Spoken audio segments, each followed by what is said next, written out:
Lombardi Show, man. It's Deion Dawkins, and you listening to the Real Deal Sports Show on the Beat 105.5.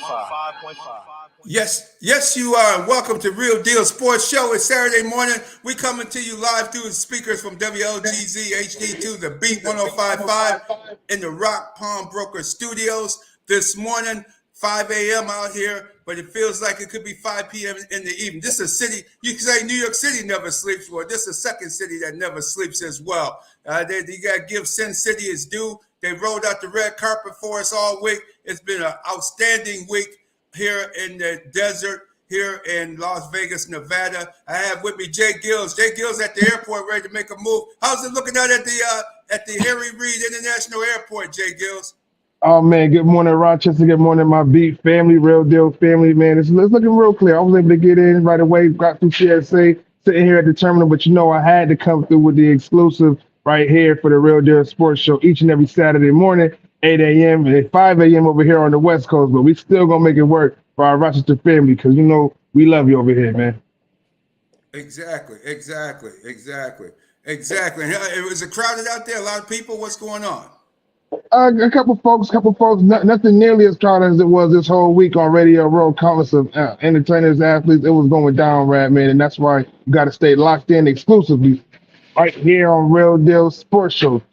Each and every Saturday, man, it's going down. We got some great interviews lined up. What did you think? How was it on Radio Row? We were on Radio Row since Sunday afternoon all the way through yesterday evening. Well, how'd you think of Radio Row? Well, first of all, I just got to give the whole Super Bowl host committee for Las Vegas their props, their dues. They treated us well, steak and lobster for the Real Deal team.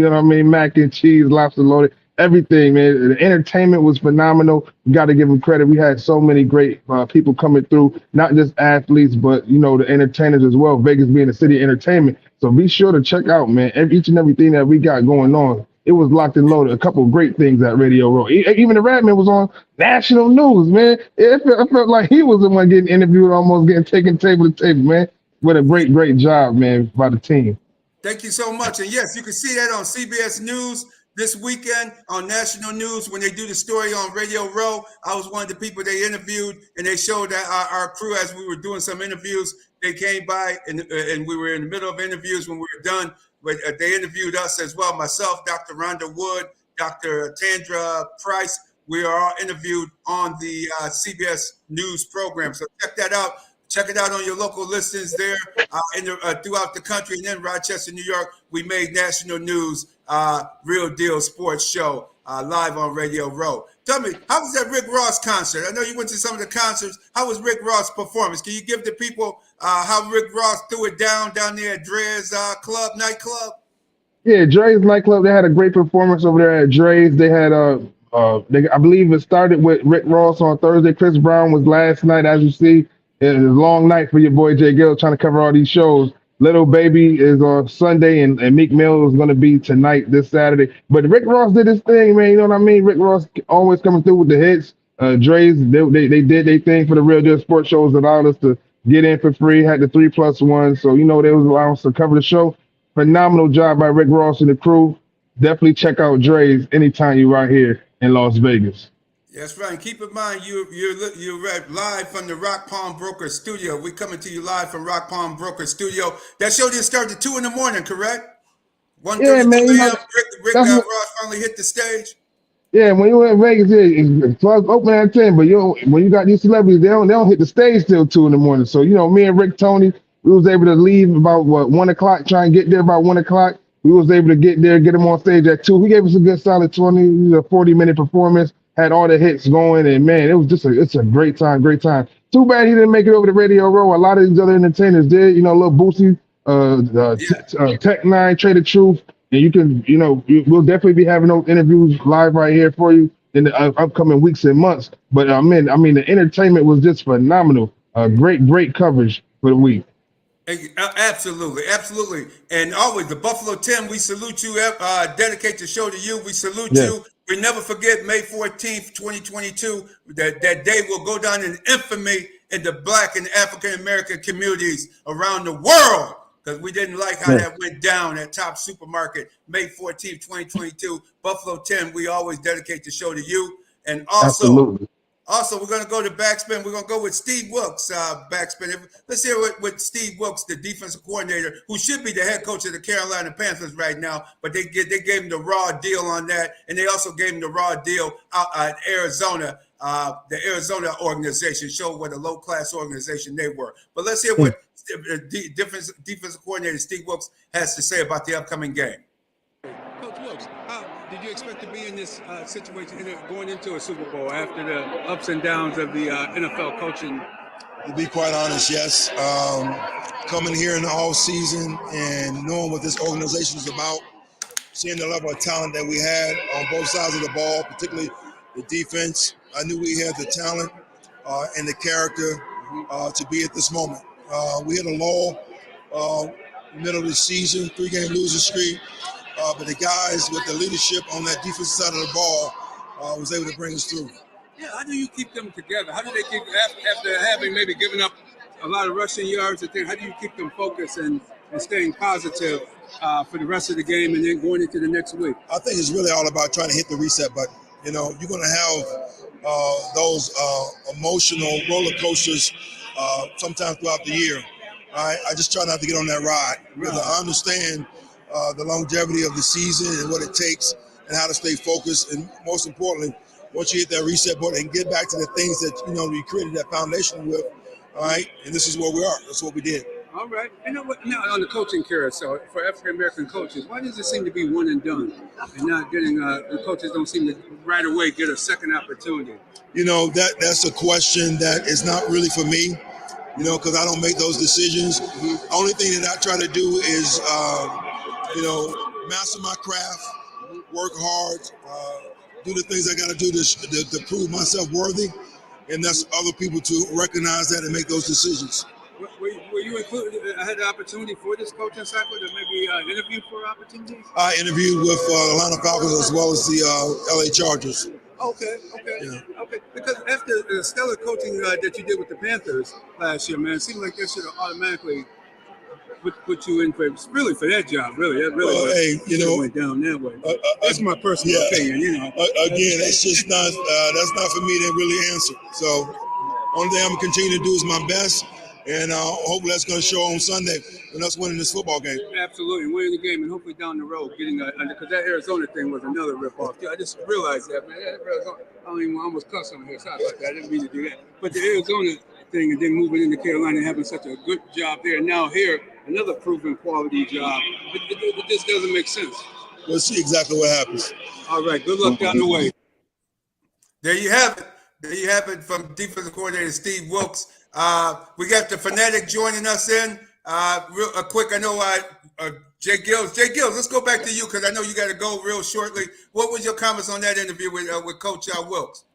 Oh man, I mean, just giving it to you the realest and just the realest, because when you talk about the black coaches and the opportunities that he were supposed to have, and then even when he highlighted getting interviewed by Atlanta, who did end up getting a black coach, but then the Chargers, I don't believe the Chargers had any interest in Steve Wilks. That was just a Rooney hire interview, and I don't appreciate that at all, man. They knew they wanted either Bill Belichick or John Harbaugh. But for him to get interviewed, we have to start, giving our black coaches opportunities that we know that they can actually get, not just getting interviewed. Don't even, if I'm the black coach, you're in a tough place, but you might even have to start rejecting those interviews. If you know good and well, when you're in those circles, if you are going to be trying to get that interview for real, if you're in the running or not. So as black coaches, stop trying to get these interviews to these teams that you're not going to get hired at just because they're trying to fulfill a rule with the Rooney Rule. So, but that was a great interview as always. And I agree with you on that point. To the only point, though, you should take the interview because if Harbaugh would have turned the job down or the money wasn't right and he didn't like the feel of the situation, he turned it down like Ben Johnson turned down the Washington Commanders, then it could have fell to Steve Wilks. And he could have came in the back door. Dan Quinn did with the Washington Commanders. How he got that job. Because it was obvious Ben Johnson said they just was unprofessional there in Washington. They got basketball running a football team, and he didn't feel comfortable with the situation. So it could have been something like that could have fell to Steve Wilks. So it's always good to be interviewed, be seen, and get in there. But I know what you're saying on the long point, definitely for sure. Fanatic, welcome back. Real Deal Sports Show. Good morning to you. What's going Fanatic. on, fellas, man? Hey, man, y'all here killing it, man. Shout out to the Rad, man. Shout out to Jay Gills, man. What a I know it's got to be somewhat of a sleepless week, man. You guys just been out there rolling and grinding, man. Everybody thinks it's glamorous what y'all doing it, and I know it is glamorous in the perks, but y'all put in a lot of work and was really strategic about how y'all get it done. So, want to shout out to YouTube, but of course, for following it. We need to get the Kirk Franklin interview on, man. I'm ready to hear Kirk, the Pee Wee champion, man. We're gonna send people got to go to YouTube to see that. People got to go right now to Absolutely. YouTube. Like us, Exclusive. subscribe to us. Go there and check out that Kirk Franklin interview. That was one of our best interviews of the week. I got that at number one. Mary was real good as well. Lee Steinberg, outstanding interview with Lee Steinberg. Justina Valentine came through too now. She came through and did a freestyle for us, you know. That's you and Eric's girl. Y'all were just drooling all over the place, man. When she showed up, man. I'm getting home, going home. I'm going home. You in trouble, man. Jay Gill, you ain't gonna be allowed back, man. She was talking kind of raw, y'all. So that was an adult interview. So 18 and older, check out that one. What's her name again? Justina what? Justina Valentine, freestyle comedian from Wildin' Out, you know, TV personality. She's been doing her thing. And she sure did wild out on our show, on Real Deal Sports Show for sure. Backspin. This next, let's go to Marcus Valdez-Scantling. Let's hear what he has to say about the upcoming game. George Radney, Challenger Community News. What would you say was a turnaround with you guys late in the season, especially after that Bills game, the regular season game? You guys seem to really step it up a notch. I wouldn't say there was any particular thing that we did any different. We just stayed the course. You know, a lot of teams start to crumble during those situations where things start to go bad and start pointing the fingers. And I think Coach Reed just does a great job of just making sure guys stay the course and, you know, not letting the team separate when bad things happen. He's been in this league a long time. He's seen, you know, those collapses happen, and he just makes sure that the leaders on the team can make sure that each guy that can lead that group doesn't let the division start to happen. Excellent. And they playoff game in Buffalo. Can you describe that one-handed catch you made down the sideline? Yeah, how did that come about? Yeah, I mean, we started the half off. Actually, Pat, we had a different play called, and Pat was trying to signal to me the play that he wanted to run, but he didn't want to actually signal it because he had a couple of our old guys on their team now, so he didn't want to signal it. Mm-hmm. So he was trying to verbal it, but it was very loud. But I kind of was on the same page with him, and I was like, I hope he's seeing what I'm seeing because I'm going to run this route and hopefully he throws me the ball. And that's what happened. Was it because of who the coverage was? It was the type of coverage that they were in. It was the type of coverage. And then you went up and just caught it like you took candy from the kids, man. That's what I do, man. Play ball. Yeah. And what's the goal for Sunday? What you got to do to win the game on Sunday? Just be ourselves, man. I think that we got a really good shot if we go out there and just take care of the ball and play just a good game of football of what we do. All right. Thank you so much. Yes, sir. All right, that's Marcus Valdez-Scantling. That interview was brought to you by Rock Pawnbrokers, 559 State Street, 585-262-9920. We broadcast live every week from the Rock Pawnbrokers studios.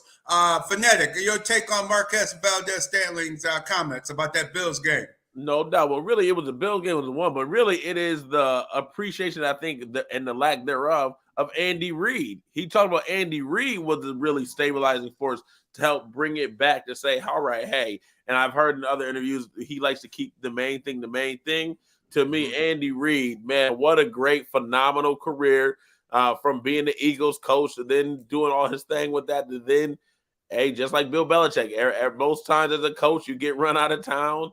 And he got ran out of town and came into a great situation with the Alex Smith, and that looked all right as a Kansas City Chiefs coach. And then he looked up, and I would love to know what was his part to play in getting Pat Mahomes. And now Pat, but you go from McNabb and those years to a big dip with Alex Smith to then you got Pat Mahomes, man, young, humble, hungry, and a real dog with it. So hey, man, to me, Andy Reid, Marcus Valdez-Scantling, glad some good things happen. And hopefully for young people, life is up and down. It's a lot of ups and downs, a lot of twists and turns.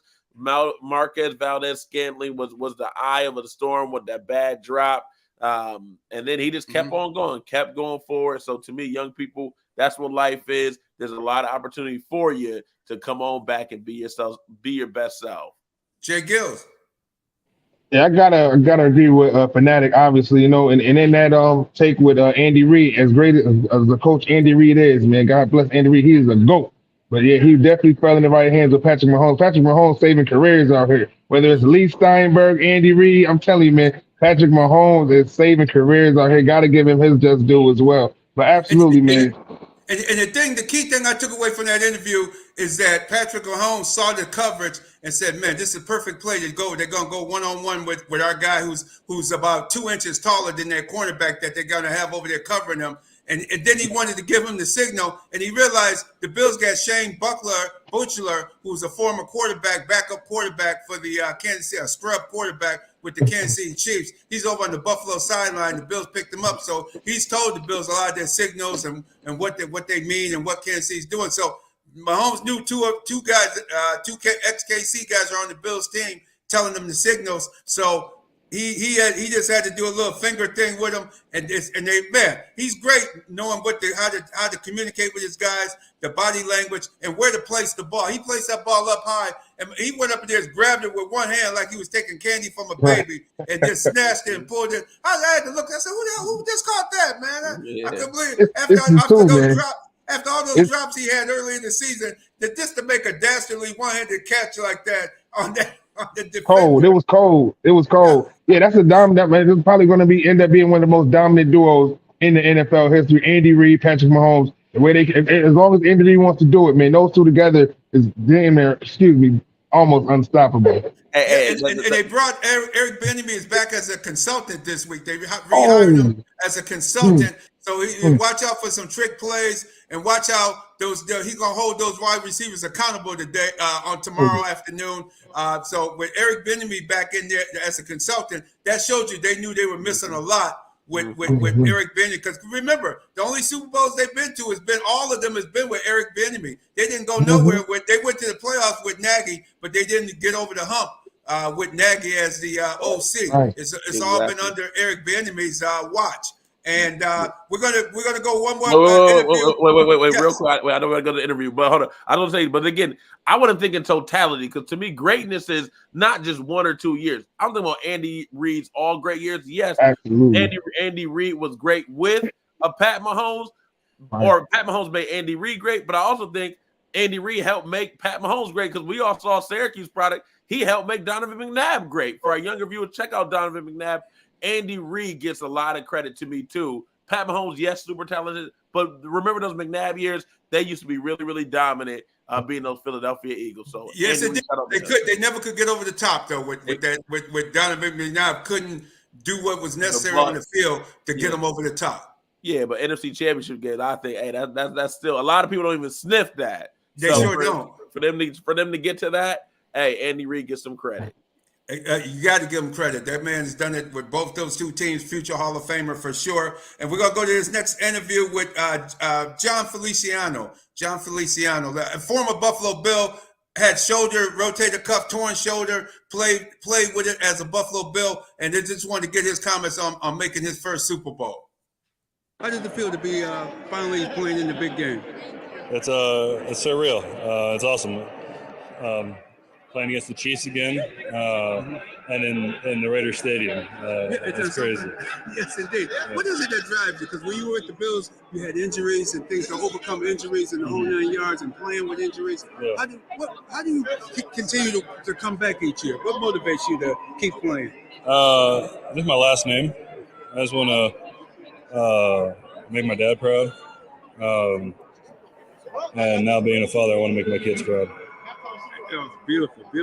And coming into this week with the blocking and the schemes and the whole 9 yards, how is this different than what you played in Buffalo with the this West Coast offense? Yeah, this offense is more outside zone driven, and I had a year with Tom Cable who runs a similar offense my last year in Oakland, and I believe that this was a good offense for myself, and it was one of the reasons I came here. Wow. So because of your familiarity with the offense and the scheme, and that scheme is beneficial to you. Yeah, Great. How many years now you've been in this? this is 9. 9 years. Yeah. Man, it seems like I remember when you first came in. Holy smokes. Yeah. But hey, I tell you what, and last but not least, what do you think is the key to winning on Sunday? Stopping Chris Jones and playing good offensive ball. Oh, beautiful. Thank you. There you have it. That was brought to you by award-winning Miriam Rivera Farmers Insurance Agency, Auto, Home Health, and Life Insurance, 1038 Lyle Avenue or 511 Bean Road, Suite B. Give her a call, area code 585-360-0094. Give our friend of the show, our long-standing sponsor, Miriam Rivera Farmers Insurance Agency. If she saved the Randy family a hell of a lot of money, I guarantee she saved you and your family a lot of money as well. Jay Gills, I know you get ready to go. What's your comments on John Feliciano, the former Buffalo Bill, the former Raider, and now San Francisco 49er guard?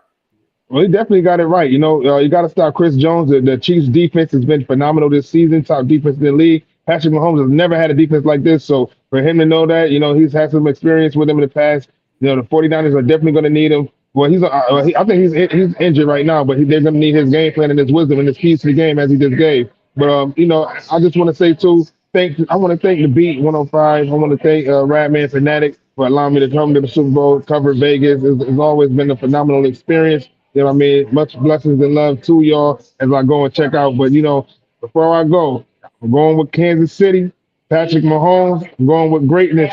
I think that the coaching is going to be a huge deal. I think that Andy Reid is going to do what he has to do, as Fanatic said before. You know, Kyle Shanahan is going to have to get it over to him. You know, he's seen him in big moments. He hasn't gotten it done. So I'm going to roll with the Kansas City Chiefs. And, of course, I want to give you all thanks. And shout out to the former Buffalo Bills and all the Buffalo Bills who were able to make it to the Super Bowl, because they definitely showed us love over at Table 85. Absolutely. And safe travels back to Rochester, New York. Jay Gills, thank you for coming on from the Harry Reid International Airport. Right here. Much love, fellas. Love y'all, man. Hey, you the man, Jay Gills. Hey, before you go, play one more slot machine. Become a millionaire on your way back. I know they got it right in front of you, man. Yeah, they do, man. You know what? I ain't even gambled out of one time, but you know what? It might be my lucky day. There it is. You the man. Safe travels back, my brother. Do your thing. Peace and love. Yes, sir.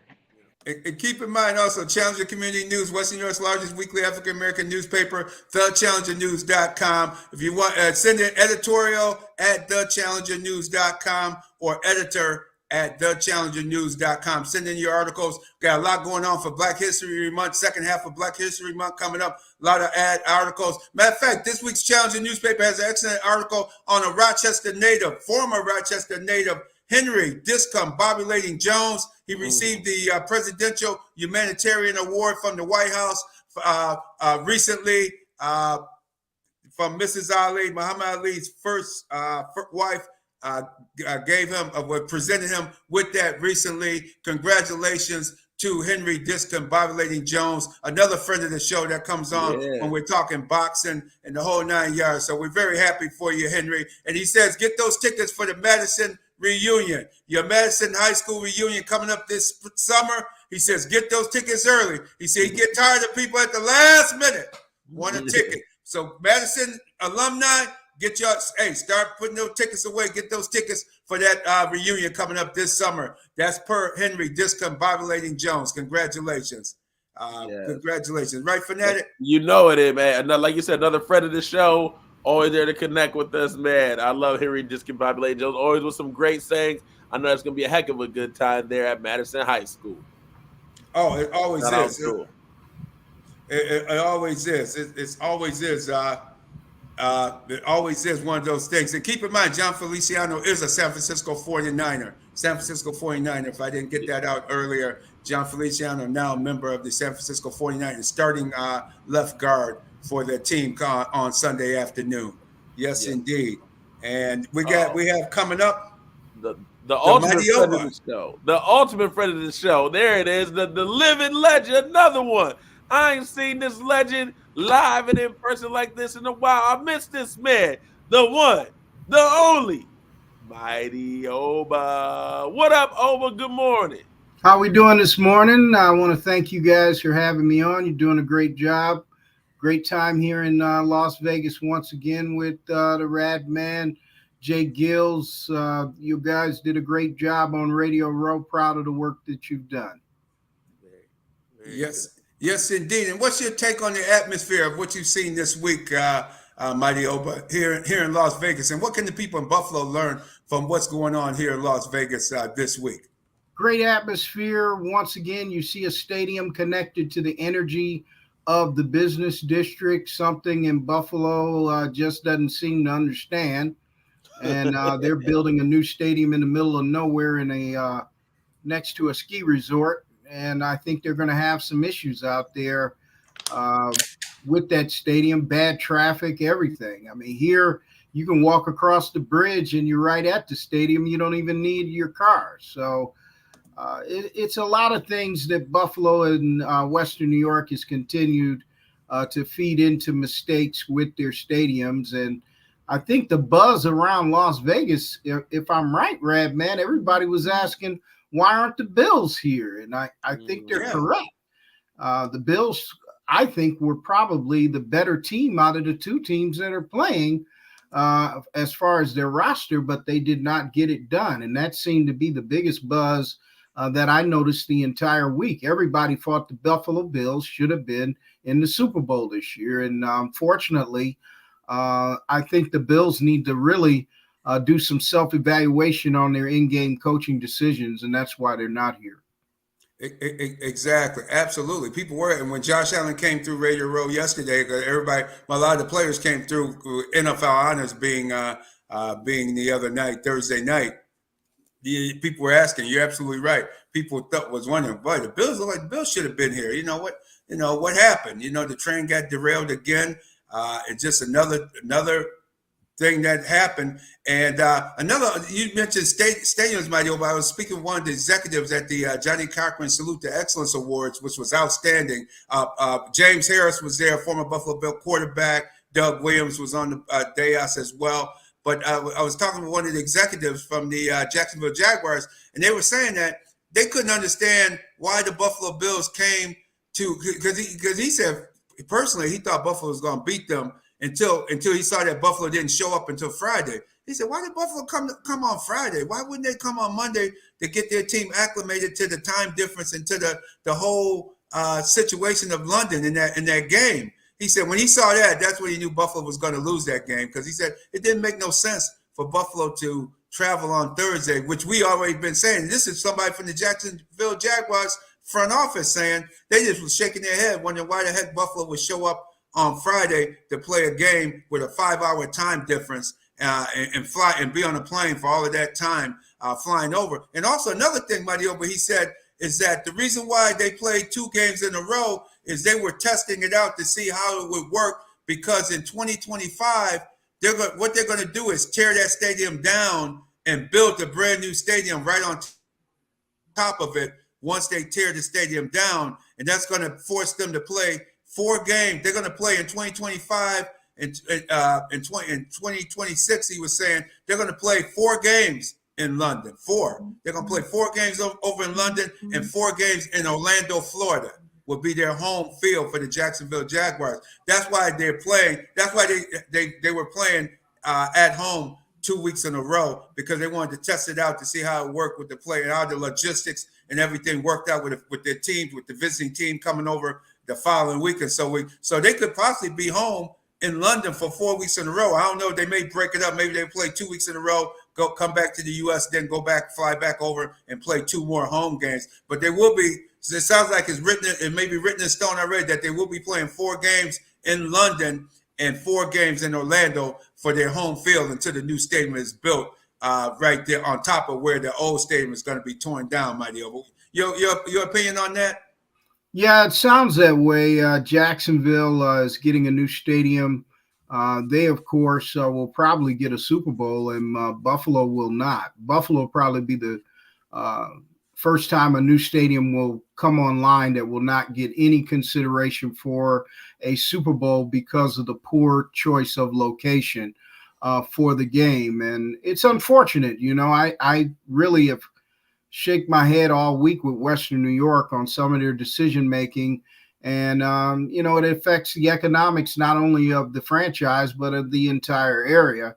And a lot of people, I did a national broadcast out of Philadelphia yesterday, and they were shaking their heads too. Why are they doing this? I said, hey, I have no idea. We tried our best to lobby for a better location. And I think a lot of things came down the line. One of them, I think the late Congresswoman Louise Slaughter, she passed away a couple of years ago.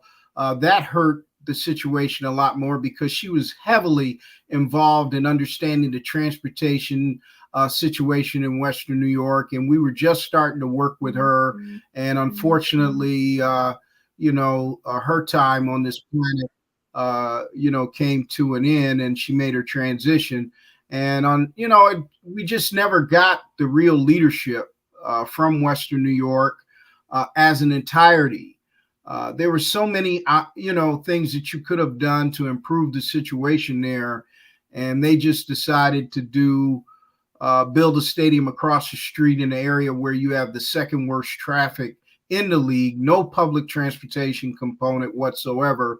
And if you see the stadium out here, not only is it located in the heart of the business district of Las Vegas, you have trams that move people around the strip. It's just a business magnet. And you've seen the value of the Raiders has gone up tremendously since they've moved here to Las Vegas. Hey, Mighty O, but just for folks who don't really know the extensive work that you've done, like the Radman and I know, and Jay Gills and Backspin knows, pull us behind the curtain, and don't get yourself in any trouble now. We don't need any of that. But pull us behind the curtain, man. It doesn't seem like you need. I'm sure my 3-year-old can figure out, hey, if you build a new stadium, you get a Super Bowl, you get huge boosts to the value of your franchise. We know truly the NFL, some owners really want to win a championship, but others it's just, hey, this is just a toy that they get to play with, almost like a speedboat, and except this increases value like crazy. Why do you think the Bills, again, don't get into too much trouble, but why do you think, in your humble opinion and the research that you've done that I know has been so extensive, why aren't the Bills doing what everybody else is doing? You get a new stadium, you get a Super Bowl, you build it downtown, it boosts for everybody, but really, you build a new stadium, and especially the Bills doing a dome, you're going to get a Super Bowl. Why aren't they doing that and continue to put it out there in Orchard Park instead of somewhere else? I wish I had a true answer for you. I continuously shake my head with this, and it seemed like they had made up their mind. Their change in personnel. I had started meeting with their strategic planning officer, Chris Shofflin, and then he was no longer with the organization. They had so many changes back and forth that there was no stability in the organization to make a legitimate decision like you're saying. And I think that had a lot to do with it. I think the unfortunate illness to Mrs. Pagula had something to do with it, because I think she was more of the front person of the organization.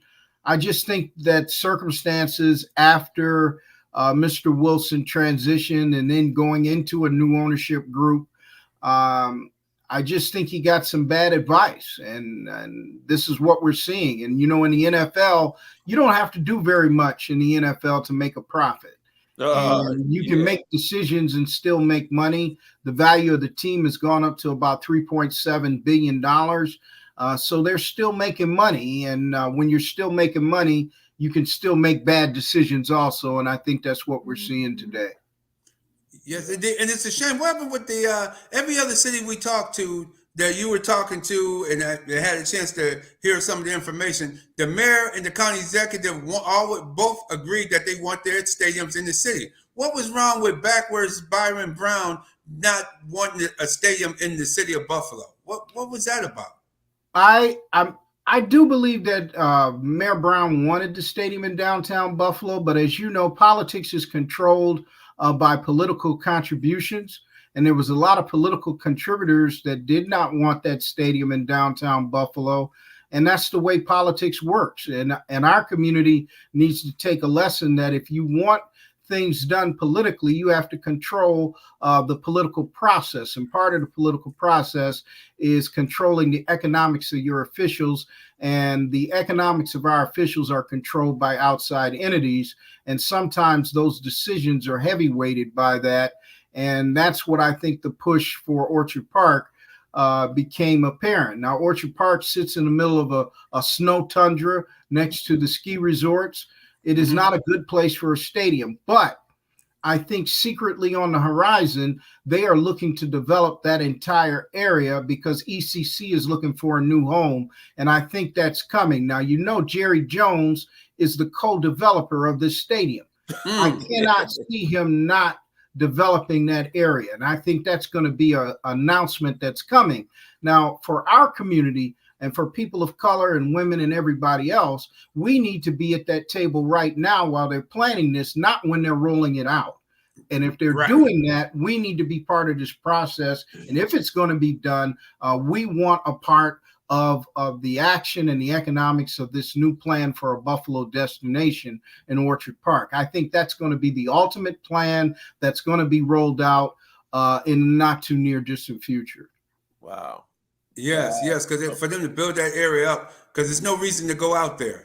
Yeah, it's nothing. There's no hotels. There's nothing. And if these ECC is not there, you already control all the land over to Southwestern and what is that, Route 20? I'm not sure the streets, but I think it's Southwestern and all the way over to Big Tree. If you control that land and develop that into a Buffalo destination, I think you're going to see the training camp and everything else housed there. I think you're going to see some hotels come up, conference centers. In actuality, by supporting that, it's going to take business outside of the Metro Buffalo area and build up that area of Orchard Park. I think that's coming in the not too near distant future.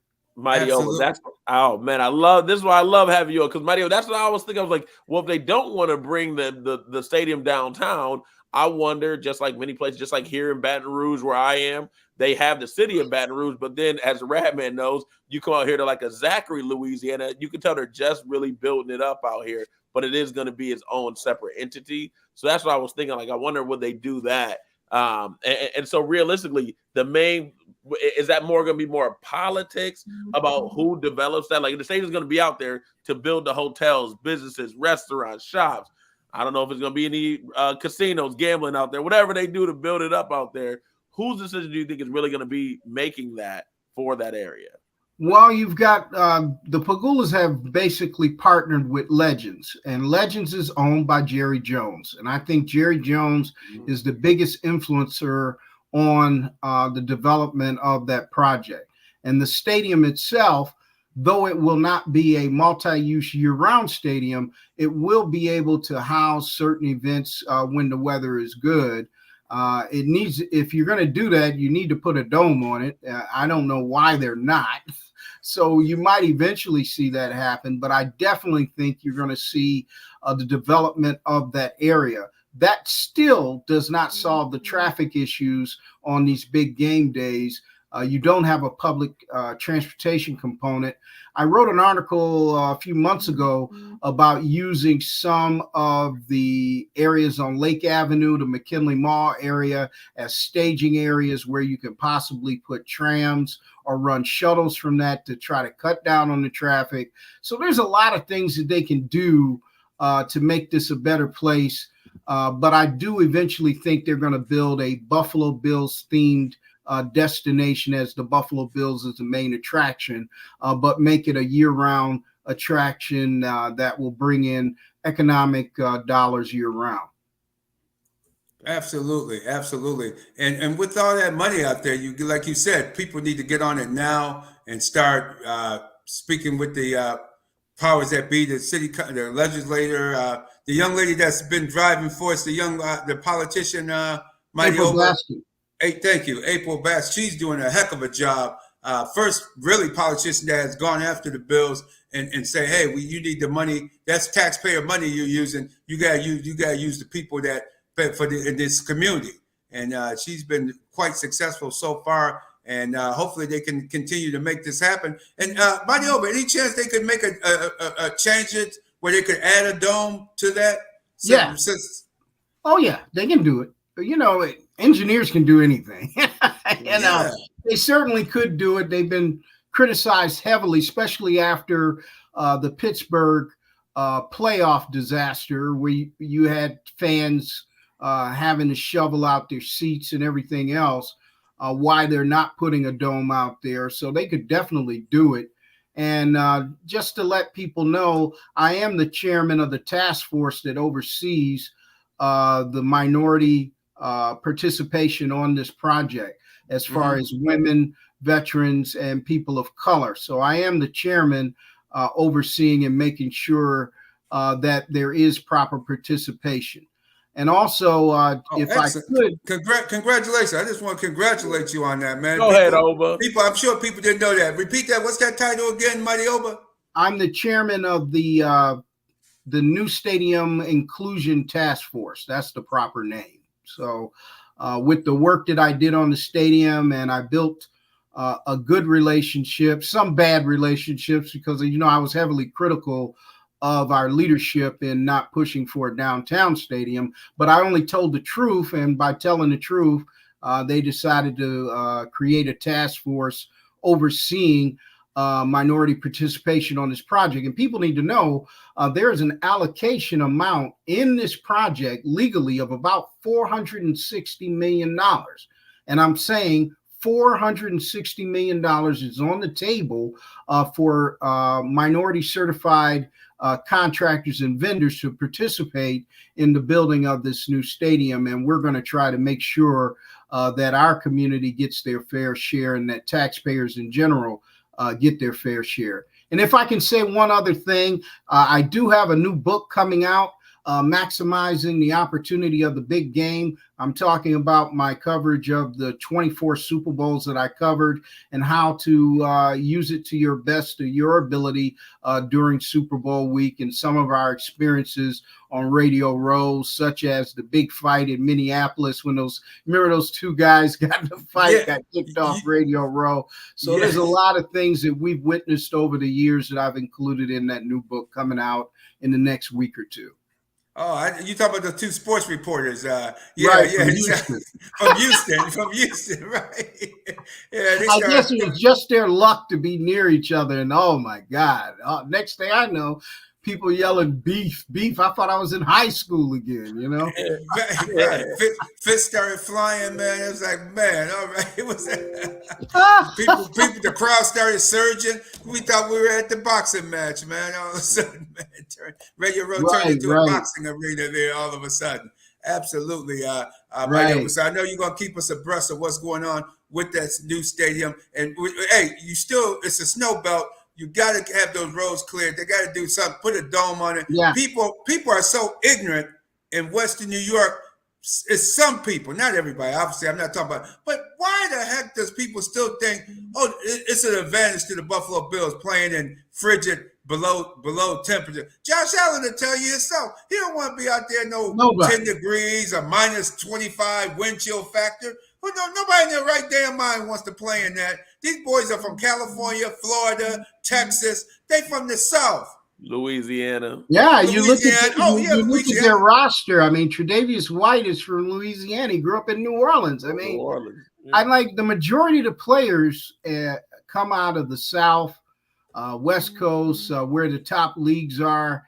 They don't want to play in this. Nobody does. There's no advantage whatsoever. No. And they rarely practice out in the cold before games. And if you ever listen to some of the coaches, they said the reason they don't practice outside is because the players worry about the cold and they're not paying attention to the game plan. So there's no advantage whatsoever to doing that. And I think they're going to try to bring a lot more comfort like they do under the red section of the stadium with the heat lamps over top for the fans. But there's no advantage to that whatsoever. You're still going to have to dig the stadium out without a roof on it. And you saw what happened at the Pittsburgh playoff game. You need a couple of days to do that, and it's just not feasible.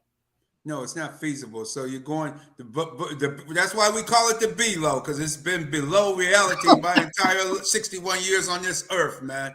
below reality, man. Back in the 50s, I heard some clown say that on one of the radio stations while I was driving in Buffalo to the game. Oh man, that's why we that's our home field advantage. I said, you idiot, man. You don't even know what, man. You sound crazy, man. They're talking about nobody. The fans didn't even want to be out in the cold, let alone the players.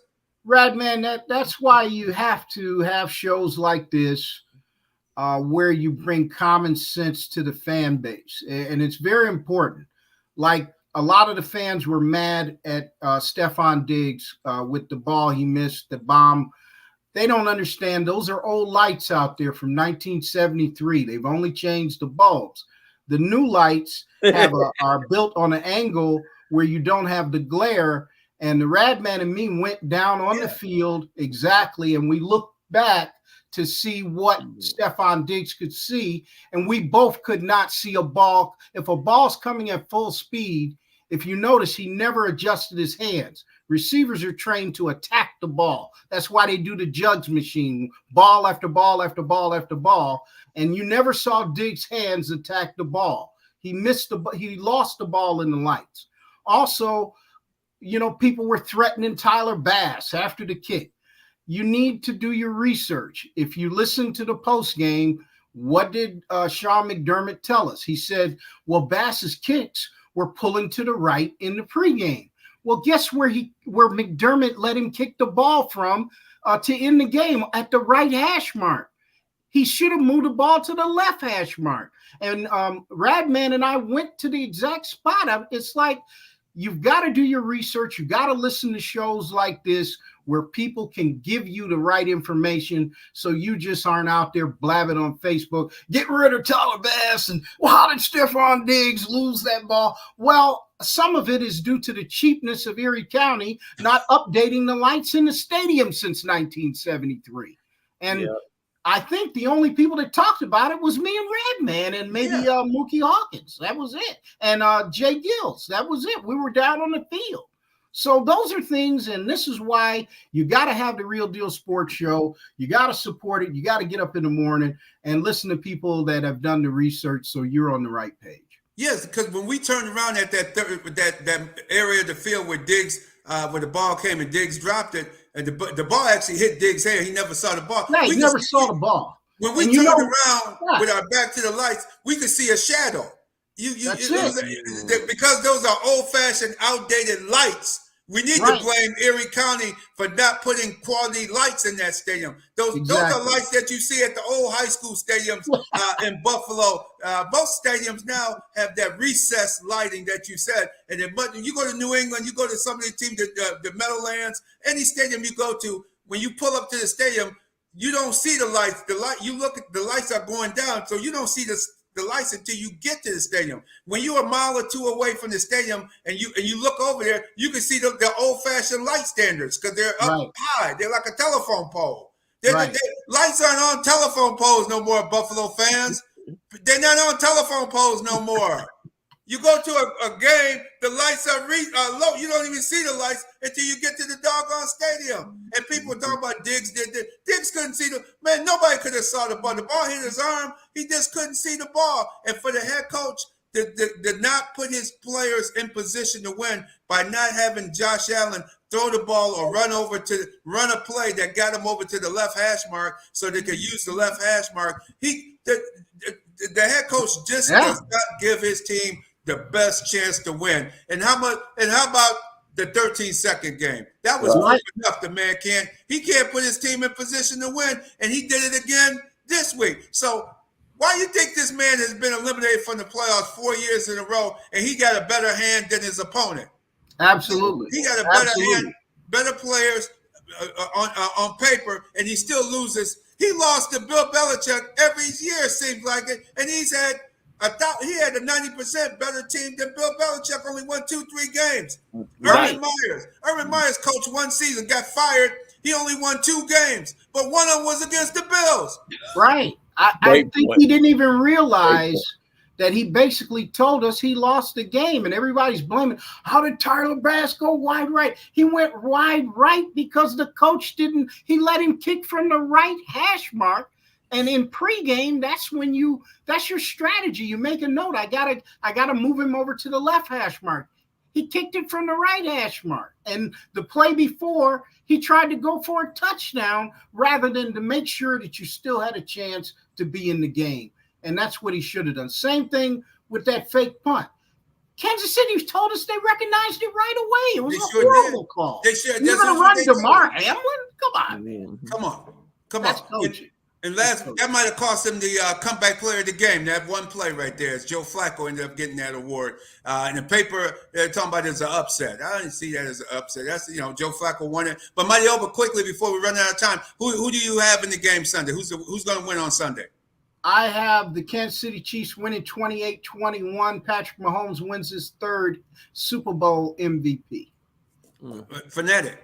Yeah, man, that it's close, man, but it's crazy. Hey, one thing that I've learned that the Rad Man you've taught me, the many things you taught me is shoot though. Everybody seems to be on the Kansas City not bandwagon, but everybody's pretty much. Kansas City has had this tremendous uphill battle, the way that they've had the battle be on the road, but everybody seems to be picking Kansas City. So now I'm a little nervous because Rad Man, you always said if everybody's on one side, usually that other side is the one that's going to cover for you. So.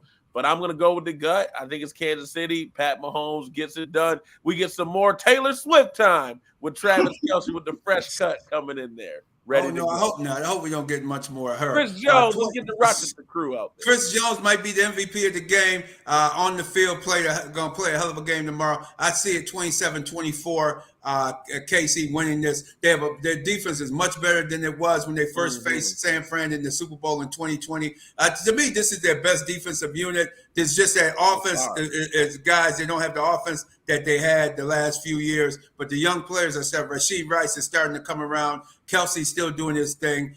Scantling can show up at any moment and make a big play as well. I like the chances. I like the Chiefs 27-24. Should be a very good, entertaining game. And hey, Usher at halftime, the one thing I was shocked about what Usher said the other day is he never was allowed to be on TV and accept any of those Grammys that he won. He's never been able to thank the audience that he won a Grammy. And that is shocking. That most, like he said Jay-Z is right. Jay-Z's telling everybody about the Grammys. They don't allow the black art, the R&B, the top black categories to be televised on their program. So we shouldn't even be none of the hip hop. them. Yeah, none of the hip hop artists have like Killer Mike, rap album of the year. You never see the hip hop artists able to accept their awards on national television. And hip hop is the culture of the generation, and that is a serious mistake. And that's why I did listen to Roland Martin's take on that. He got on Jay-Z because he felt that they should, all the hip hop artists need to just boycott, because hip hop is the most popular genre in this generation, and it's basically excluded from the Grammy Awards. So that was one of the things he was talking about also. Absolutely. Backspin. Yes, sir. Yes, sir. Who you have in the game Sunday?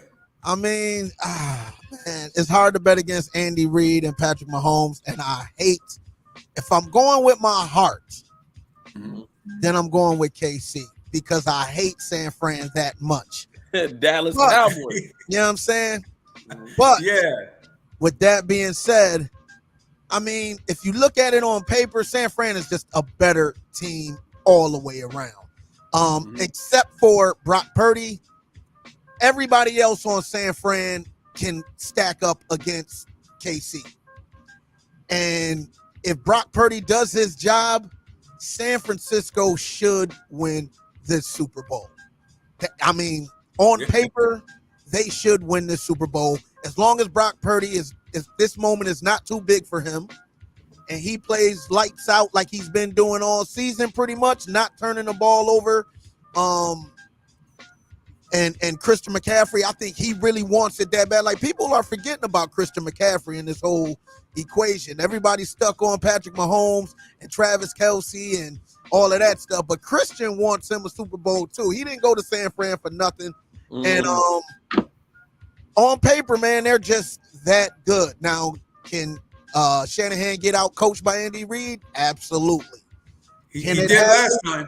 Right, absolutely. It can happen. But lost a 10-point lead in the last Super Bowl to the Chiefs. Yeah, exactly. I just think this is San Fran's game to lose. And if they do everything right, then they should have no problem winning this football game.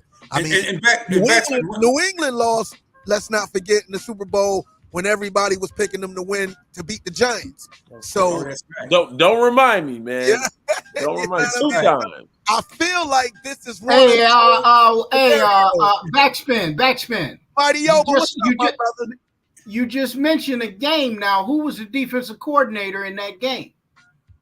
Who? Spagnola. Who? I don't know. Spagnola. Who's the defensive coordinator tomorrow? Yeah, Steve Spagnola for the Giants. He always seemed to be a pretty clutch. Yeah, to me, if we talk about the different MVPs, I think Steve Spagnola, he's the one of the Chiefs MVPs this year, and he very well could be the MVP tomorrow as well. Yeah, I mean, I'm looking forward to a great game. You know, you heard Feliciano's Radman's interview with Feliciano. Who did he mention? Yeah, he did. The unblockable one. Yeah, the unblockable one. I mean, this is going to be one of those Super Bowls. I hope it's high scoring. You know what I'm saying? I because it's a lot of weapons out there and a lot of plays to be had. But I'm just mad my Cowboys ain't in it, and I'm also kind of upset that Buffalo isn't in the Super Bowl this year because this really should have been their year. Should have been both of them. Good rock. Yeah, should have been both of them. Yeah, it was 30 years ago or close to it, 29 years ago that the last time Dallas was in the Super Bowl, Buffalo was in the Super Bowl. Right. Do the math. You know what I'm saying? So you happy about Don Zimmer coming back to the Cowboys as the defensive coordinator? I am. I'm not mad at that at all. I think that's a step in the right direction. And I think the whole organization needs to overhaul. A lot of talent on that team. Exactly. Too much talent to be going out like this. Exactly. You know what I'm saying? A lot of talent. It is what it is. I just hope Jerry's son doesn't have Jerry's mentality in the years to come. You know? I feel exactly. that. The hip hop wizard himself. Mighty Oba, how you been, my brother? I love you, brother. Just hanging in there, having fun out here in Vegas. Yes, you sir. would love it. Every hip hop artist is out here. I know, man. I've been to Vegas about 10 times, and there's not one time that I didn't have a great time. So Vegas is one of those cities, as they say, what goes on in Vegas stays in Vegas. And it's just one of those cities that you always want to go back. You just always absolutely. So. Hey, as much fun as y'all having out there in Vegas, I can't wait for y'all to come on down to the Bayou. Oh yeah, next year is the year, baby. Next year off the chain. Yeah, I had a ball in New Orleans as well, man. Y'all in some party towns, man. And when you get out of Rochester, it's good to go to fun cities where the city really never sleeps. And New Orleans is one of those cities as well. Yeah, exactly. 6 o'clock in the morning, the music is still like second line. Yeah, hurricanes and hand grenades for everybody. That's right. Hey, Rick Ross didn't come on the stage at 2 a.m. So that's when their show down here in Vegas and New Orleans. These shows don't start at 2 in the 1 after 1 a.m. Yeah, the party starts after 1 a.m. No doubt. Yeah, it is very much gonna be like that. Hey, the NFL, they know how to have a good time, but I can say it's because they got some good money to spend, man. Just to let y'all know, Amazon's gonna have a game next year for the NFL playoffs, and they finally came up with the numbers for that terrible Peacock. Speaking of the Chiefs, when they beat the Dolphins in the playoff game this year, the game that people were upset about, their ratings were up, and the NBC Universal, they paid $110 million just for that one singular game. Crazy. Wow. So Amazon. All right, guys, we running up against it. We gotta go pay these bills. Real Deal Sports Show broadcasting live from Las Vegas, Nevada. Y'all enjoy the Super Bowl, man. No doubt. We'll do. Take care, Maxman. Yes, sir. Yes, sir. Keep it where you need it, Rock City. The Bag of Time Make Show is on deck right here on the beat.